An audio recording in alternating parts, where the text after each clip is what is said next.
இது அப்படியே நம்ம ஜீவனான நம்ம கிட்ட ஒப்பிட்டு இப்போ ஒரு பிள்ளைங்க சொல்லுவாங்கம்மா, நம்ம அதை கவனிச்சு பார்க்கலாம்.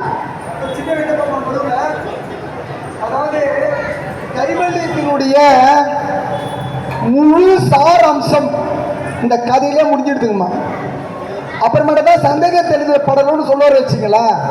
தத்துவ விளக்கப்படுறவருக்கு ஒரு சிஷியன், ஒரு மனிதன் எப்படி தன்னை மறந்து இருக்கிறா, எந்த விதத்தில் தன்னை உணர்றதுக்கு யார் ஹெல்ப் பண்ணுறா, அந்த துக்கம் போகிறதுக்கான வழி என்னன்றத இந்த சிம்பிளான நாடகத்தின் மூலியமே அந்த கைவல்யத்தினுடைய சாரம்சம் புரிஞ்சிடும் நமக்கு. அதனால் திரும்ப ஒரு தடவை நிதானமாக நம்ம கேட்கலாம். இந்த இதை ஆக்சுவலாக மணி அடி அது இப்போ 7 அடி 8 மணிக்கு இன்னும் ஒரு அரை மணி நேரம் டைம் ஆகும். நீங்கள் நூடுல்ஸ்லாம் சுட சுட சாப்பிட்றதுல ஆற வச்சு பேக் பண்ணி கொடுத்துற பஸ்ஸில் போய் சாப்பிட்டுக்குங்க. ஓகேவா? அப்படி அப்போ இந்த டைம் ஆகிடுச்சுன்னு கொஞ்சம் கேட்டுட்டு போயிடலாம். முக்கியமான பேசுங்க சரணம்மா.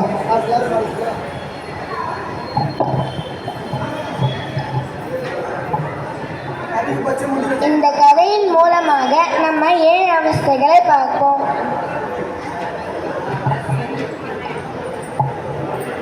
அடிச்சவங்களே தான் பண்ணிடுவாங்க.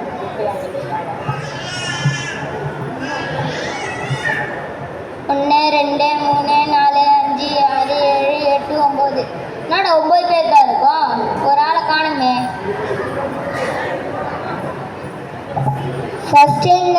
அஞ்ஞானம். அவன் 9 பேரை பார்க்கிறான், ஆனாலும் தன்னை மறந்துட்டான். அதுதான் அஞ்ஞானம்.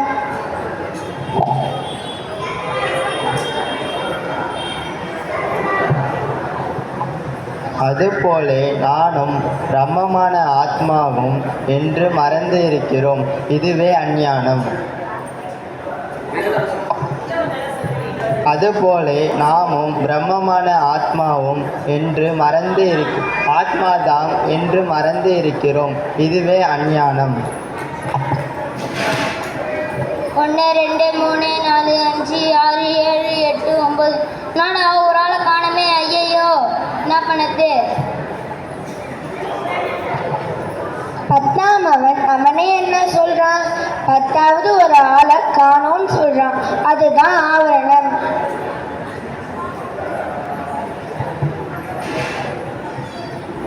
நாமும் என்கிட்ட ஆத்மா எங்கிருக்கிறது, அப்படி ஒன்றும் தெரியலையே, அதுவே ஆவரணம் என்று நினைக்கிறோம். நாமும் என்கிட்ட ஆத்மா எங்கிருக்கிறது, அப்படி ஒன்றும் தெரியலையே,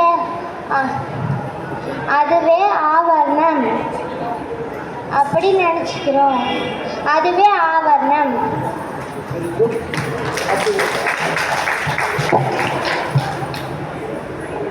1 2 3 4 5 6 7 8 9. என்னடா ஒரு ஆளை காணமே. ஐயையோ, ஆற்றுல அடிச்சுன்னு போயிட்டானா, இல்லைன்னா முதல்ல தூக்கின்னு போயிடுச்சா? ஐயையோ.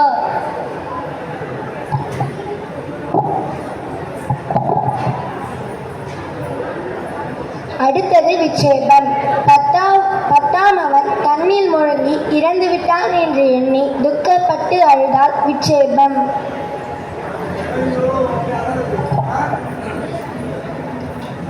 நான் மனிதன், நான் கர்மங்களை செய்யும் ஜீவன் என்று நினைத்து கொள்வது விட்சேபம்.